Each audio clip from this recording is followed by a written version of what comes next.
네, 안녕하십니까. 개혁책방, 개혁신학을 읽어주는 남자, 개남이 인사드리겠습니다. 오늘은 벨기에 신앙고백서 제16조, 하나님의 선택과 유기에 관해서 함께 살펴보고자 합니다. 자, 성경은 사람의 이성을 초월하는 하나님의 자기 계시입니다. 자기 계시라는 것은 열어서 보여준다라는 거죠. 하나님 스스로가 자기 자신이 누구인지에 관해서 사람에게, 피조물에게 열어서 보여주시는 것입니다. 이것을 가리켜서 자기계시라고 하는데, 그 자기계시가 인간의 이성, 우리의 이성을 초월한다라는 것이죠. 그래서 신비입니다. 천지창조부터 예수님의 기적, 부활, 예수님의 재림에 이르기까지 성경에 있는 대부분의 이 말씀이 참 인간의 이성을 초월하는 하나님의 자기계시로 되어 있습니다.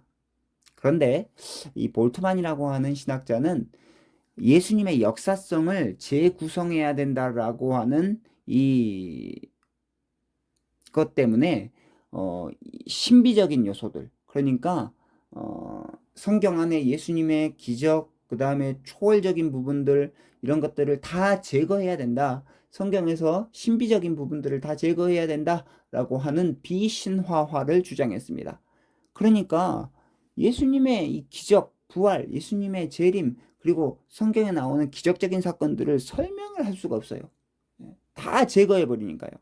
그런데요, 하나님은 눈에 보이지 않는 영이시고 무한한 창조주이시고, 반대로 사람은 유한한 피조물입니다.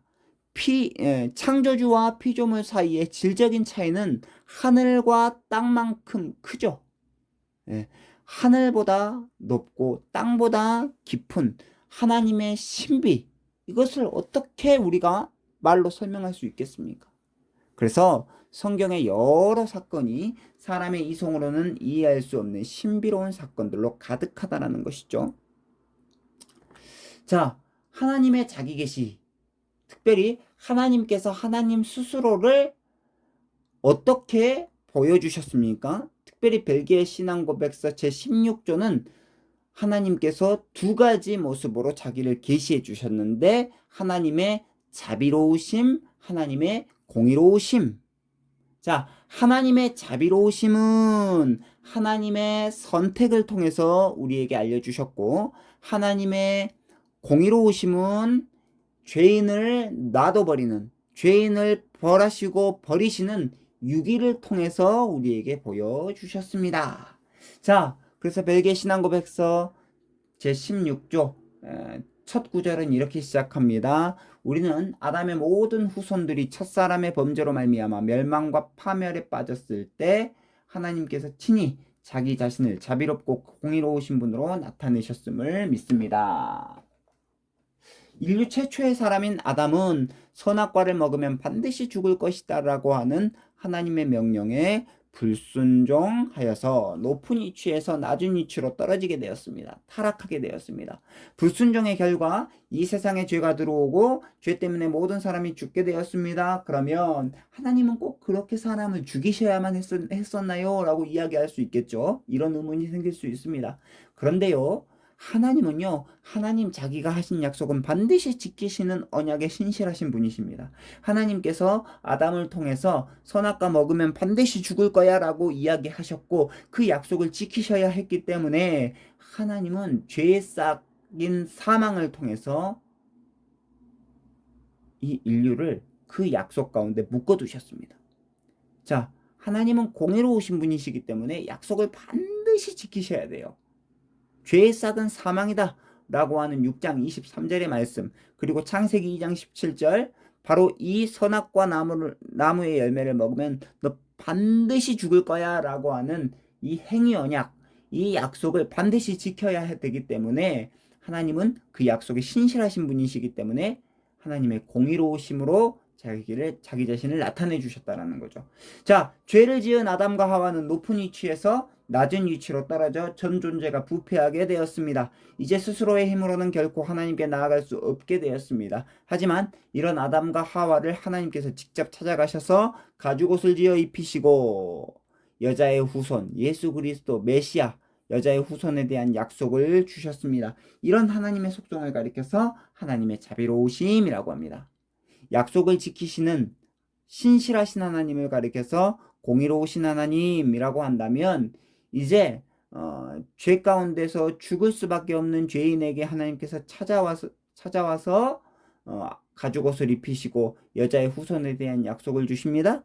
이것을 하나님의 자비로우심이라고 하죠.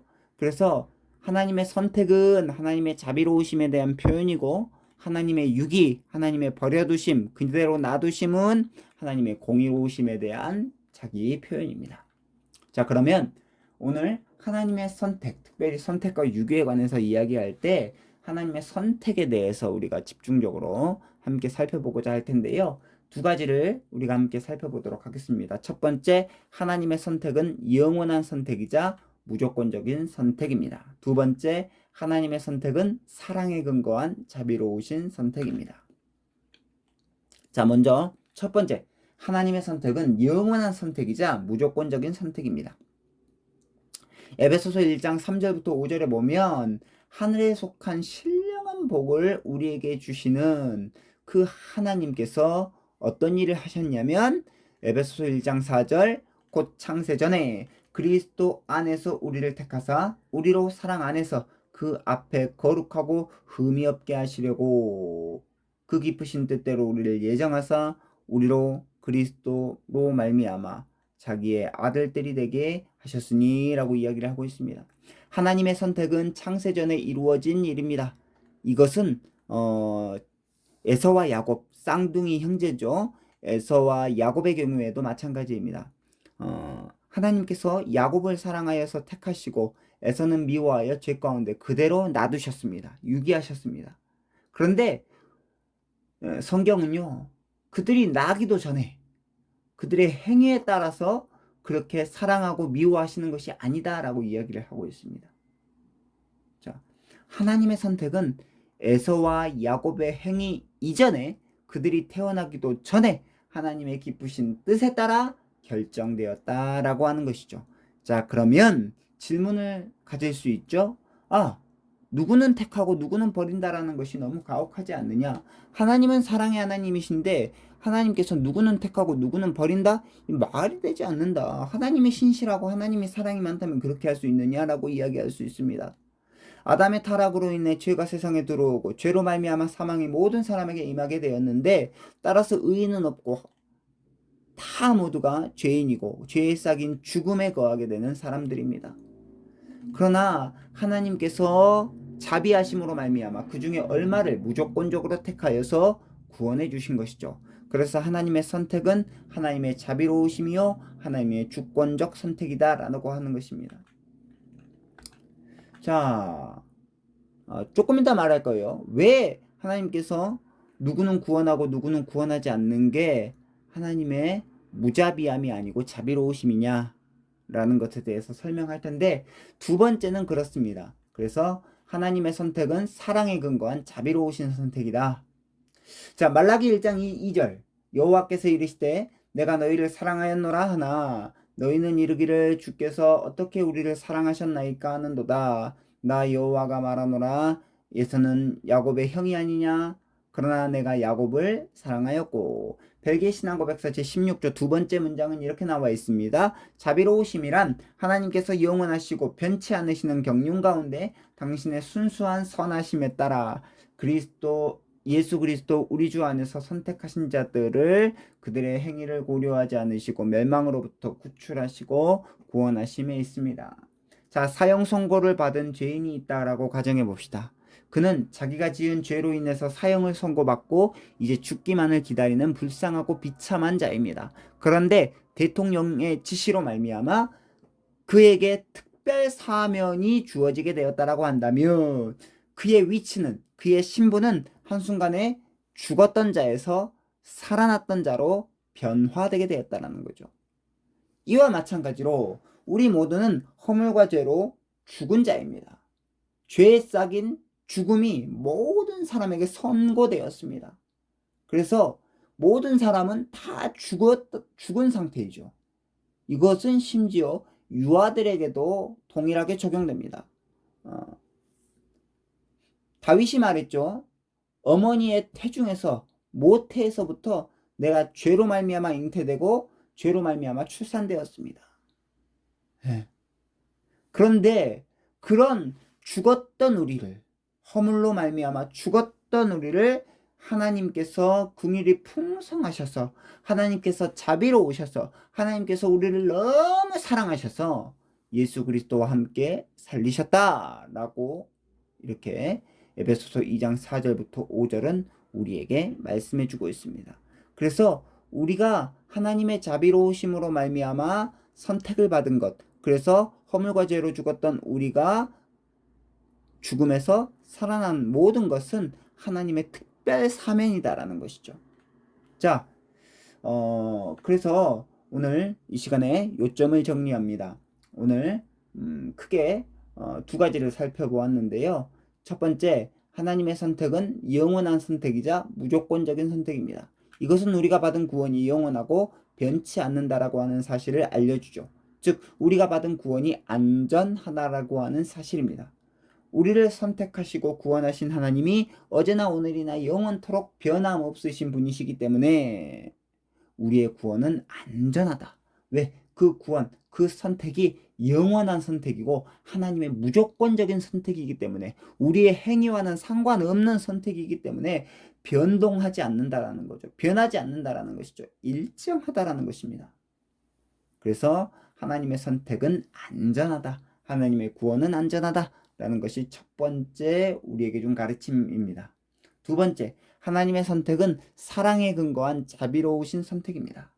우리는 허물과 죄로 죽어버렸습니다. 이미 죽어서 정말로 어떻게 해야 될 바를 알지 못했지만 하나님께서 예수 그리스도와 함께 우리를 특별하게 살려주셨습니다. 이것은 우리의 행위에 따라 된 것이 아니고 하나님의 그 크신 사랑으로 인하여, 긍휼이 풍성하신 하나님의 그 크신 사랑으로 인하여 주권적으로 하나님께서 역사하셨다라는 것입니다.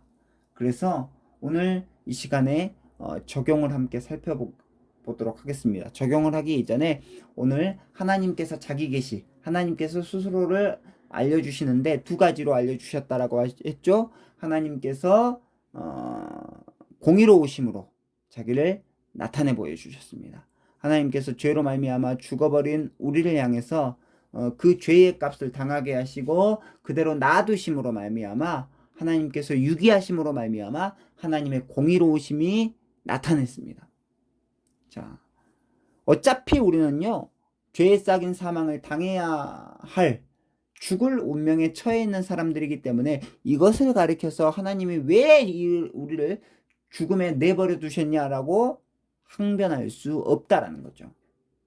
그런데 은혜가 풍성하시고 자비가 풍성하신 우리 하나님께서 모두가 다 죽어야 마땅함에도 불구하고 그 중에 얼마를 택하셔서 하나님께서 당신의 사랑과 자비를 보여주셨습니다. 네. 그래서 하나님의 선택을 받은 우리는 매사에 하나님의 말씀을 따라서 하나님의 편을 선택하고 믿음의 본을 보이며 이 세상을 살아가야 된다라는 거죠. 이것이 바로 참된 신자의 모습이다라고 하는 것을 우리는 기억해야 됩니다. 사랑하는 구독자 여러분, 그래서 벨기에 신앙고백서 제 16조 하나님의 선택과 유기에 관해서 우리가 신실하게 이 믿음의 고백을 우리 모두의 믿음의 고백으로 삼고 나아가야 될 줄로 믿습니다. 그래서 다음 이 시간에 제 17조로 찾아뵐 텐데요. 오늘 여기까지 할 거고요. 하나님께서 우리를 택하시고 우리에게 사랑을 주셨다라고 하는 사실 앞에서 무릎을 꿇고 하나님 앞에 감사할 수 있는 우리 모든 사랑하는 구독자 여러분들 되셨으면 좋겠습니다. 좋아요와 구독은 사랑입니다. 안녕히 계십시오.